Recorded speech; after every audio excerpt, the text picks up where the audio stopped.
Hello everyone, कैसे हो सब। एसएससी सीजीएल 2023 के लिए अगले 6 महीने तक आप लोगों को किस तरीके से तैयारी करनी है और किन किन इंपॉर्टेंट बातों का ध्यान रखना है उसके ऊपर एक डिटेल वीडियो है। मैं दावे के साथ कह सकता हूं भाई, जिस बच्चे ने इन चीजों को ढंग से फॉलो कर लिया, सिलेक्शन लेना कोई बड़ी बात नहीं है। चलिए भाई स्टार्ट करते हैं। भैया आप यहाँ पे देख सकते हो, बहुत सारे आपको डॉट्स यहाँ दिखाई दे रहे होंगे और कुछ एक डॉट्स आपको यहाँ पे भी दिखाई दे रहे होंगे। आप इन चीजों को इस तरीके से समझो कि ये वो सारे बच्चे हैं जो एसएससी सीजीएल 2023 का फॉर्म भरेंगे और ये वो सारे बच्चे हैं जो इनमें से सेलेक्ट होने वाले हैं। और इनके अंदर भी आप लोगों को कई डॉट्स के ऊपर रेड सर्कल्स दिख रहे होंगे। तो ये वो बच्चे हैं जो ऑलरेडी एसएससी सीजीएल का एग्जाम या फिर एसएससी का कोई और एग्जाम क्लियर कर चुके हैं या फिर गवर्नमेंट डिपार्टमेंट के अंदर ऑलरेडी काम कर रहे हैं। अब अगर आप एक न्यू कमर हो और आप पहली बार सीजीएल का एग्जाम देने वाले हो, सीजीएल 2023, अच्छा जैसे सीजीएल 2023 के लिए भी जैसा ये लग रहा है कि जिन बच्चों का फाइनल ईयर है वो लोग शायद मतलब अपीयर नहीं हो पाएंगे जिस हिसाब से एसएससी के पिछले 2-3 नोटिफिकेशन आए हैं। उसके ऊपर भी मैं एक डिटेल वीडियो बना दूंगा कि भाई उन लोगों को क्या करना चाहिए जिससे फाइनल ईयर वाले बच्चों को भी जो है एक मौका मिल जाए सीजीएल 2023 में बैठने के लिए।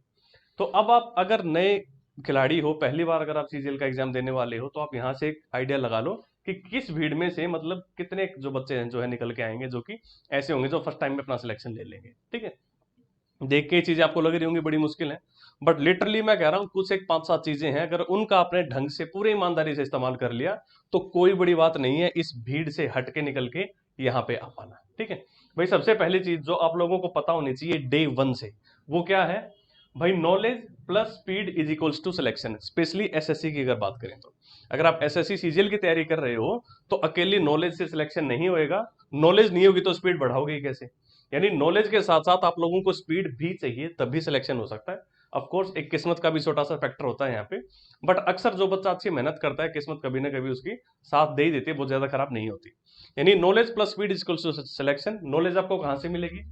आप जहां से भी कोचिंग ले रहे हो, जो आपके टीचर हैं वो आपको नॉलेज देंगे।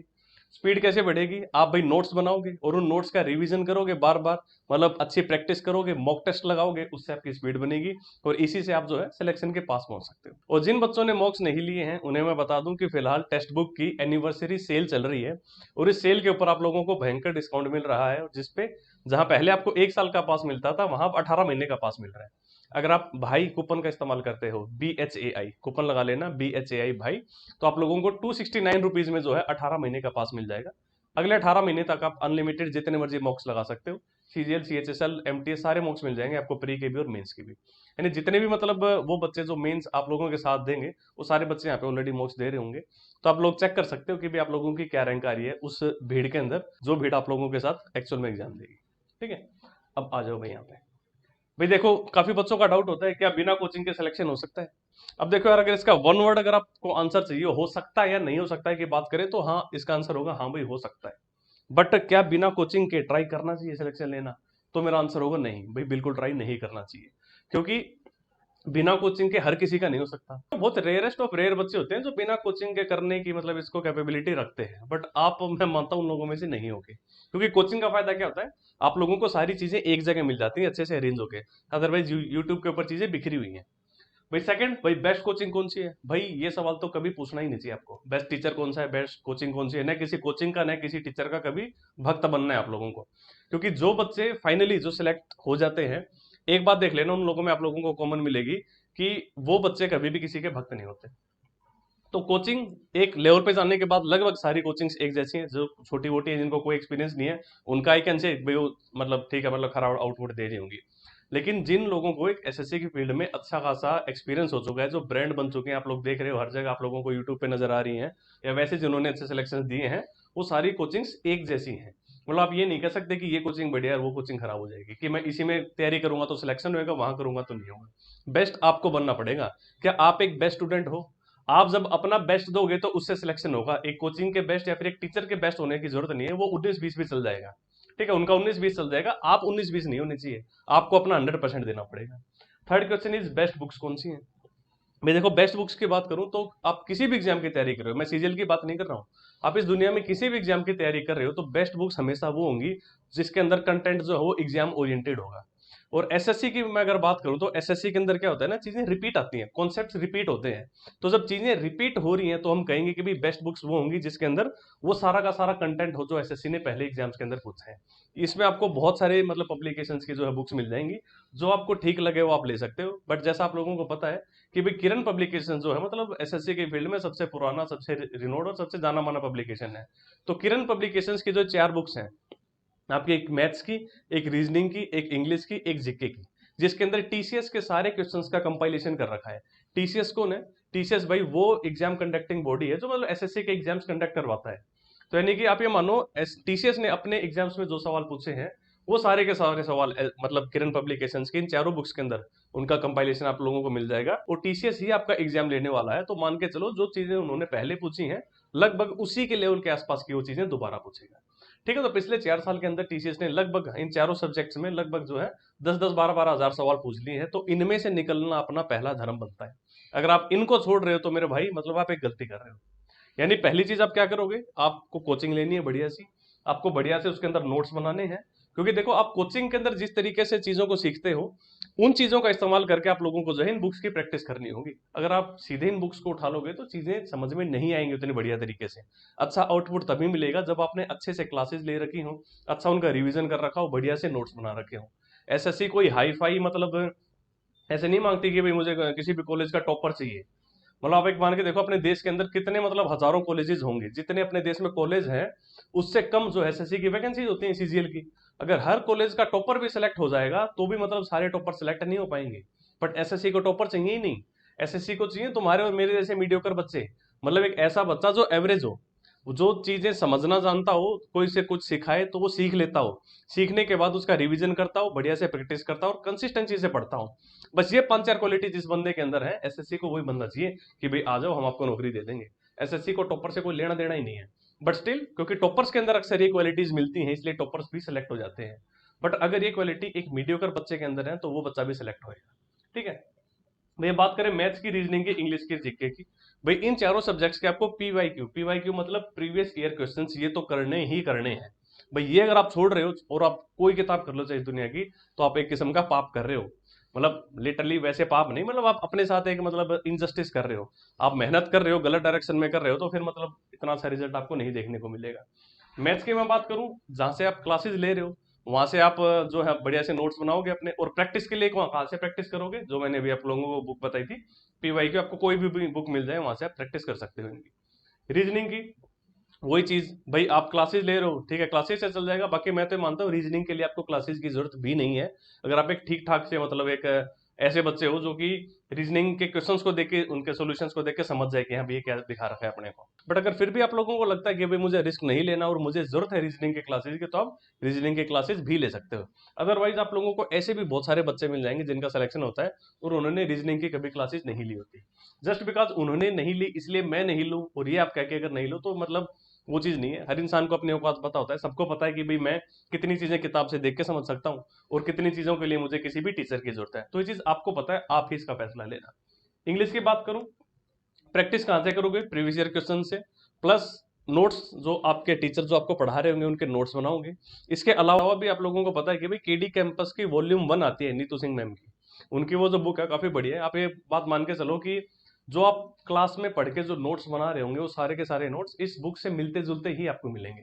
मतलब क्योंकि देखो इंग्लिश के टॉपिक्स जो जैसे नाउन हो गया, प्रोनाउन हो गया, वर्ब, एडजेक्टिव, एडवर्ब, प्रीपोजिशन, ये वो सब टॉपिक सारे वही हैं। मतलब इतनी मुश्किल नहीं है इंग्लिश, एग्जाम ओरिएंटेड जो इंग्लिश है वो बहुत लिमिटेड सी है, that is very much doable, तो आप उसको कर सकते हो उतना। और प्रैक्टिस कर लोगे प्रीवियस ईयर क्वेश्चन से, प्लस जैसे आप लोगों को एक बुक बता दी, इसके साथ में वोकैब, वोकैब मैं आपको कहूंगा कि भाई एसएससी की सारी वोकैब पकड़ लेना।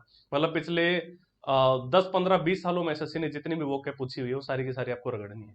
वोकैब का ऐसे तो कोई अंत नहीं होता, अनलिमिटेड है। बट एग्जाम ओरिएंटेड वोकैब जो है वो फिर भी थोड़ी बहुत लिमिटेड है। आपको नजर आएगा कि भाई कुछ ऐसी वोकैब होती है जो बार बार मतलब अलग अलग एग्जाम से पूछी जाती है। कभी सीडीएस में पूछ ली, वही सीएचएसएल में आ गई, कुछ साल के बाद वही एमटीएस में पूछ ली और फिर वही कुछ टाइम के बाद सीजीएल में पूछ ली। तो वोकैब घूमती है। एग्जाम ओरिएंटेड वोकैब जो है काफी इंपॉर्टेंट होती है। वोकैब के लिए जैसे आप लोगों को पता है ब्लैक बुक का आप इस्तेमाल कर सकते हो। बट काफी बच्चों को जो है ब्लैक बुक समझ में नहीं आती स्टार्टिंग में, जैसे कि यार मतलब काफी टाइम लग रहा है याद करने में, इतनी सारी वोकैब एक साथ मिल गई। तो उसके लिए मैंने आप लोगों को द बेस्ट सॉल्यूशन दे रखा था कि भाई आप स्टडी विद भाई ऐप, जिसका लिंक आपको इस वीडियो के डिस्क्रिप्शन में मिल जाएगा। स्टडी विद भाई ऐप पे आप लोगों को वोकैब का कंप्लीट वोकैब का पैकेज मिल जाएगा, जिसके अंदर आप लोगों को 5000 से ज्यादा एंटोनिम सिनोनिम, 1200 से ज्यादा वन वर्ड सब्स्टिट्यूट्स और 1500 से ज्यादा ईडियम फ्रेजेस को मतलब फोटोज का इस्तेमाल करते हुए और स्टोरीज का इस्तेमाल करते हुए समझाया गया है। लगभग 60 घंटे का कंप्लीट कोर्स है। जो बंदा ये 60 घंटे का कंप्लीट कोर्स ढंग से कर लेगा, मैं कहता हूं उसको भाई सीजीएल के लेवल के किसी भी एग्जाम में वोकैब में एटलीस्ट कभी दिक्कत नहीं आएगी।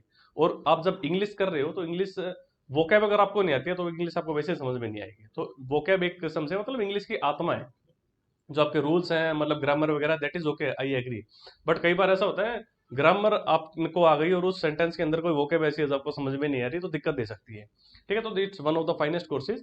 आप इसमें भाई कूपन लगा लेना BHAI, तो यहाँ पे भी आप लोगों को एक बढ़िया सा डिस्काउंट मिल जाएगा। ठीक है, उसके बाद भाई जीएस की बात करूं, आप लोगों को प्रीवियस ईयर क्वेश्चंस तो करने ही करने हैं। इसके अलावा प्रीवियस ईयर क्वेश्चन से पहले या फिर उनके साथ साथ आप लोगों को क्या करना है, लूसेंट को मतलब पूरा का पूरा चाट के रख देना है साइड में। मतलब आप लोगों को लिटरली बता रहा हूँ, अभी जीके की अच्छी खासी वैल्यू होने लग गई है। सीजीएल 2022 का मेंस देख लो आप, और सीएचएसएल का भी देख लेना अभी मेंस के अंदर, वहां पे भी आप लोगों को जो है जीके का सेक्शन मिलेगा। ठीक है, तो जीके को अब चाहिए फुल इज्जत, आप इसको छोड़ नहीं सकते। लूसेंट की बुक को भाई चाट जाओ पूरे तरीके से, मतलब 5-5 6-6 7-7 बार रिवीजन कर लो जितना हो सके। मैक्सिमम चीजें लूसेंट में से निकल जाती हैं, और लूसेंट के अंदर खुद काफी हद तक जो चीजें जो है एनसीईआरटी से होती हैं। बट स्टिल अगर जब आपकी जिस दिन लूसेंट कंप्लीट हो जाए और आपको लगे अब मुझे एनसीईआरटी पे जाना है, तब आप एनसीईआरटी पे जा सकते हो। डायरेक्ट ऐसे एनसीईआरटी पे नहीं टूट पड़ोगे आप। पहले आप लूसेंट करोगे, प्रीवियस ईयर्स करोगे, जब आपको लगेगा सेचुरेशन आ गया, मैथ्स इंग्लिश रीजनिंग सब बढ़िया होगी, तब आप जीके पे और ज्यादा एफर्ट डालोगे। एनसीईआरटीज कर सकते हो और करंट अफेयर्स। करंट अफेयर्स के लिए जैसे मतलब आप लोगों को कई यूट्यूब चैनल भी मिल जाएंगे, स्टडी IQ यूट्यूब चैनल पे आप लोगों को बढ़िया करंट मिल जाता है। प्लस वैसे आपको पतली पतली बुक आती है करंट की, जैसे किरण पब्लिकेशंस की एक 800 MCQs की बुक आती है। भाई पिछले 1.5 साल के जितने भी 800 ऐसे मल्टीपल क्वेश्चंस जो कि करंट अफेयर से हैं, उसका कंपाइलेशन, पतली सी बुक है, 40-50 रुपए में आ जाती है, कोई बड़ी बात नहीं है। मतलब एक साथ कंपाइलेशन मिल रहा है, बढ़िया है करंट का। एनसीईआरटी की मैं बात करूं, या तो तरीका ये आप 6ठी से लेकर 12वीं तक की सारी उखाड़ दो। दूसरा तरीका ये है कि एनसीईआरटीज में भी आपको पता है कि भाई जो 9th और 10th क्लास की साइंस की जो एनसीईआरटी है, that is very very important.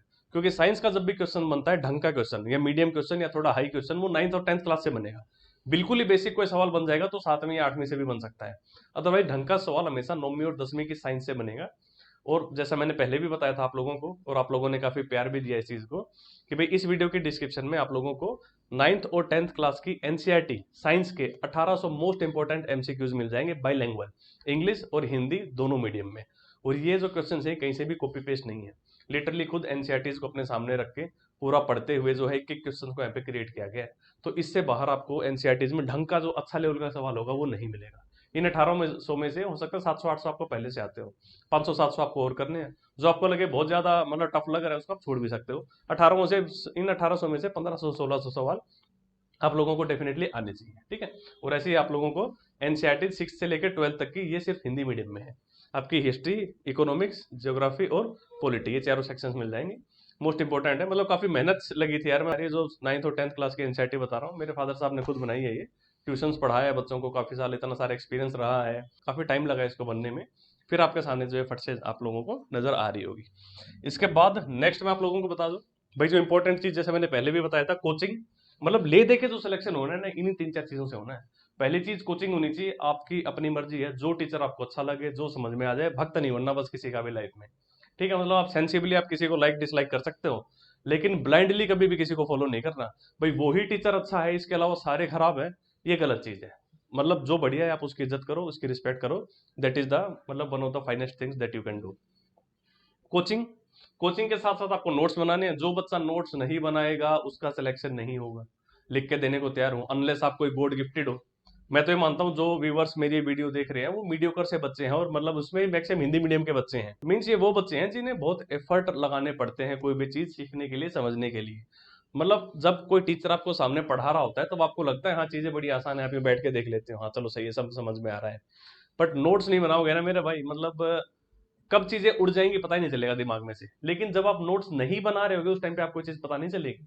कुछ टाइम के बाद आपको एहसास होएगा, जब आप हफ्ते 10 दिन के बाद चीजों को सोचने की कोशिश करोगे तब समझ में आएगा काश नोट्स बना लिए होते। मतलब बहुत कम ऐसे बच्चे होते हैं जो स्टार्टिंग में आपको भीड़ दिखाई थी ना यहाँ पे इतने सारे, और यहाँ पे कुछ एक ही निकल के आए। बहुत कम ऐसे बच्चे होते हैं जो कोचिंग स्टार्ट से लेके एंड कर पाए उस चीज को। और फिर प्रॉपरली नोट्स बना पाए। ठीक है, और एक इंपॉर्टेंट चीज मैं बताना भूल गया कि भाई जब भी कोचिंग लो, स्पेशली ऑनलाइन कोचिंग की मैं बात कर रहा हूँ, तो मैं आप लोगों को पर्सनली ये रिकमेंड करता हूँ कि always take video recorded lectures. कभी भी लाइव कोचिंग लेने को मतलब थोड़ा सा सेकंड प्रेफरेंस देना। रिकॉर्डेड आपको कंटेंट मिल रहा है तो रिकॉर्डेड में क्या होगा ना, आप अपनी स्पीड से चल सकते हो। मतलब लाइव में क्या होगा भाई, जो भी भीड़ उस टाइम पे या फिर जितनी भी ऑडियंस उस क्लास को देख रही होगी, उसका जो स्लोएस्ट या फिर मतलब आप मान के चलो एवरेज से भी बिलो जो बच्चा होगा, उसकी स्पीड से टीचर पढ़ा रहा होगा। तो आप लोगों की स्पीड जो है आपके कंट्रोल में नहीं रही, आप टीचर की स्पीड से पढ़ोगे। लेकिन अगर आपके पास पूरा कंटेंट रिकॉर्डेड है तो मैं बताऊं भाई, आप आपकी काबिलियत जो है वो डिसाइड करेंगे कि आप कितना आगे जाओगे। मतलब आपके पास सारी चीजें रिकॉर्डेड है, अब आपके मन में है कि भाई रात को 2 बजे भी पढ़ रहे हैं तो आप रिकॉर्डेड लेक्चर जो है पढ़ लोगे, आपको आगे निकलना है आप आगे निकलोगे। लेकिन लाइव क्लासेस के अंदर आप लोगों को उस भीड़ के साथ ही चलना पड़ेगा, आप आगे नहीं निकल सकते। और कंपटीशन का दौर है मेरे भाई, भीड़ के साथ चलोगे तो मतलब सिलेक्शन कैसे होगा। कुछ तो मतलब आपको लीड देनी पड़ेगी ना, लोगों को फटाफट चीजें करनी पड़ेंगी ना।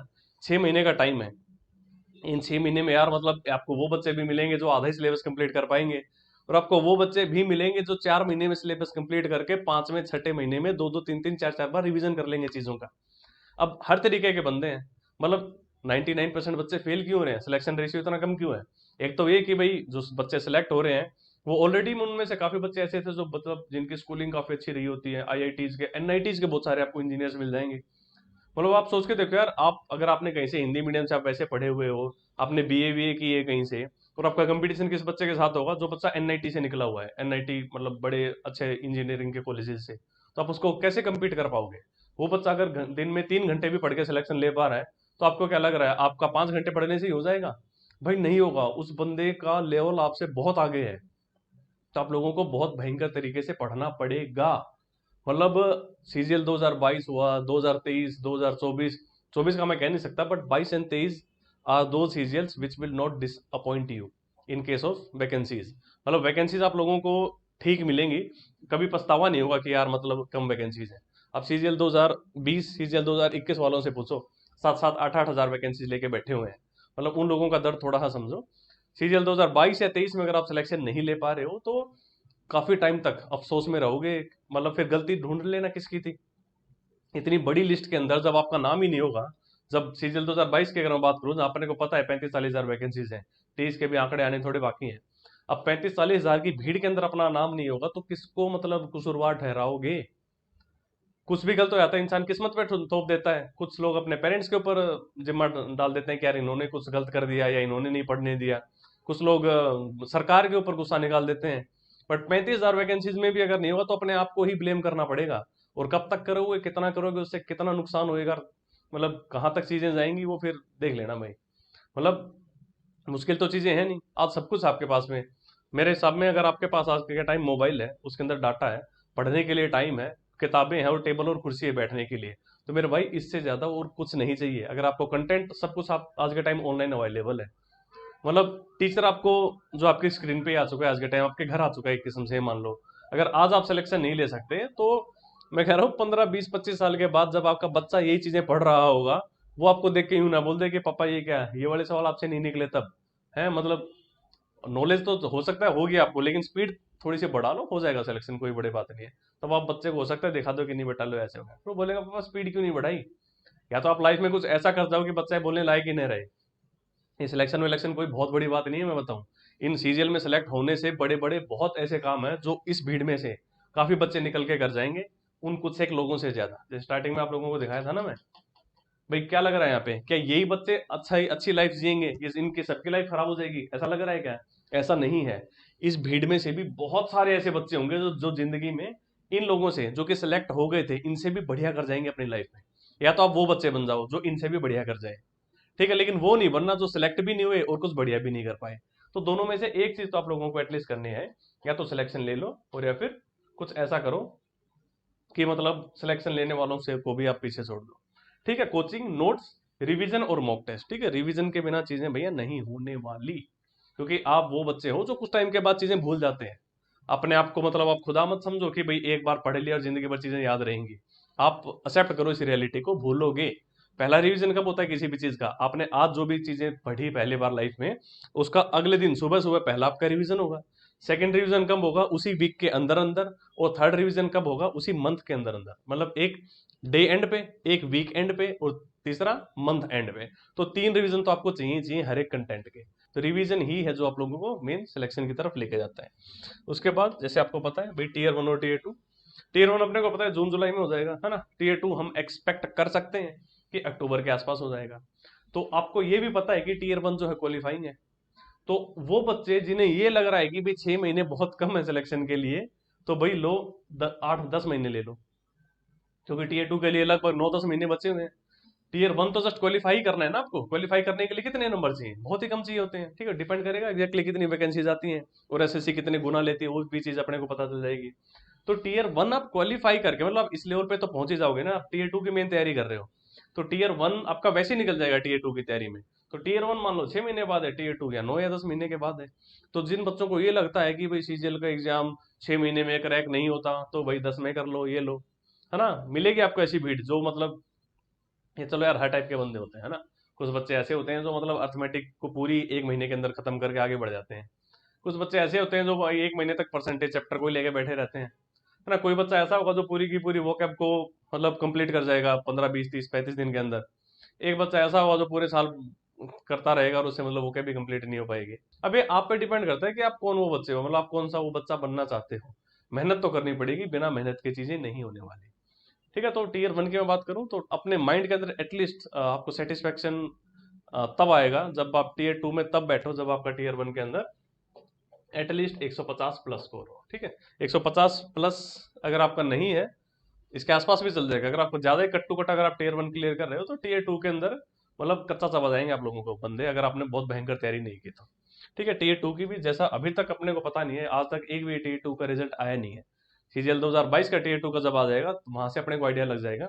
बट स्टिल ऐसे आपके माइंड के अंदर जो टारगेट होना चाहिए वो क्या, जैसे आपको पता है कि भाई 180 नंबर की क्या आएगी, मैथ्स और रीजनिंग, ठीक है। और 210 नंबर की आपकी इंग्लिश और जीके। तो मैं तो ये कहता हूँ इस 180 के अंदर आप लोगों को ट्राई करना है 170 प्लस आप यहाँ लेके आओ। और ये जो 210 है, इस 210 के अंदर 135 का आपका है इंग्लिश और 75 नंबर की है आपकी जीके, ठीक है। तो यहाँ पे भी आप लोगों को ट्राई करना है कि आप लोग जो है एटलीस्ट 170 प्लस यहाँ पे लेके आओ। तो भाई 340 प्लस का अगर आपको टारगेट रखना है, आने नहीं है ये, ठीक है। आएंगे नहीं आपके 340 प्लस, बट इतना आप लेके आ सको, उसके लिए जो मेहनत करनी पड़े उस लेवल की मेहनत आपको करनी है, ठीक है। तो मेरे भाई खींच के ले लो चीजों को, नहीं मैं बता रहा हूँ सीजीएल तो आते रहेंगे जाते रहेंगे, आपको कब तक बैठे रहना है ये आपको डिसाइड करना है ना। आपको पहली बार में सिलेक्शन लेके आगे निकल जाना है, या बैठे रहना है कि ये तो पहला सीजीएल है इसको आराम से दे लेता हूँ, दूसरे में देख लूंगा। मतलब आपको बता दूं आपकी लाइफ का मतलब जो पहला अटेम्प्ट होता है किसी भी एग्जाम को, that is your best attempt. जैसे जैसे आपके अटेम्प्ट्स बढ़ेंगे आपकी नॉलेज बढ़ेगी, नो डाउट। लेकिन आपका जो जोश, जो जुनून, जो मतलब वो होता है ना अल्लाह इंटरनल मोटिवेशन, वो सारी चीजें डाउन होती जाएंगी आगे आगे। एक बार आप सीजीएल में फेल हो चुके हो, दूसरी बार जब आप सीजीएल का एग्जाम दे रहे हो तो एक डर रहेगा पीछे। पहला अटेम्प्ट मतलब ये होता है ना पहली गलती माफ वाला टाइप है। पहला अटेम्प्ट आप मतलब बिंदास होके दोगे, जब जो कोई भी आप काम आप लाइफ में बिंदास होके करते हो, बेटर रिजल्ट आपको तभी मिलते हैं। किसी एग्जाम के अंदर आप 2 बार फेल हो चुके हो, तीसरी बार उस एग्जाम को दे रहे हो, तो एक एक्सटर्नल प्रेशर होगा। दुनिया डालेगी नहीं डालेगी पता नहीं, आपकी अंतरात्मा डाल देगी। आपको ऐसा लगेगा कि दुनिया प्रेशर डाल रही है, बेशक उन्हें डाल रही हो, है ना। तो वही चीज है, सेल्फ कॉन्फिडेंस गिरता जाएगा। तो बेस्ट है पहले अटेम्प्ट के अंदर सिलेक्शन लो, साइड में बैठ जाओ और अपना सुकून से फिर कुछ और करो लाइफ में, कुछ बड़ा करो। मतलब कुछ अपने स्टेट गवर्नमेंट के एग्जाम की तैयारी कर सकते हो, या किसी ने सीजीएल निकाल दिया है तो अपने बेटर पोस्ट के लिए और ट्राई कर सकता है, या बेटर लोकेशन के लिए कर सकता है ना। बहुत सी चीजें हैं लाइफ में, मतलब इस सीजीएल को पकड़ के बैठे नहीं रहना अपने को बेरोजगारी का टैग लगा रहे। मतलब आपको मल्टीपल अगर अटेम्प्ट्स देने हैं सीजीएल के तो सिलेक्शन होने के बाद दो आप, है ना। बेरोजगारी का टैग लगा के सीजीएल देते रहोगे देते रहोगे देते रहोगे, मतलब एक जवानी खराब कर लोगे अपनी किस्म की, आगे बढ़ना ही की नहीं लाइफ में। सीजीएल दो, सेलेक्ट हो जाओ, आगे करो यार कुछ और, है ना। अपना कोई पैशन है वो फॉलो कर लो, कुछ और बड़े एग्जाम की तैयारी करनी है वो करो, शादी करो, बच्चे करो, मतलब देश की इकोनॉमी बढ़ाओ, कुछ भी करो यार, मतलब अच्छी लाइफ होएगी। मतलब मैं आपको बता रहा हूँ सिलेक्शन होने के बाद most of the people are happy, अगर उन्हें अच्छी लोकेशन मिल जाती है तो, ठीक है। तो चलो फिर इस वीडियो में इतना ही रखते हैं, मिलेंगे नेक्स्ट वीडियो में। Tata, take care, bye bye.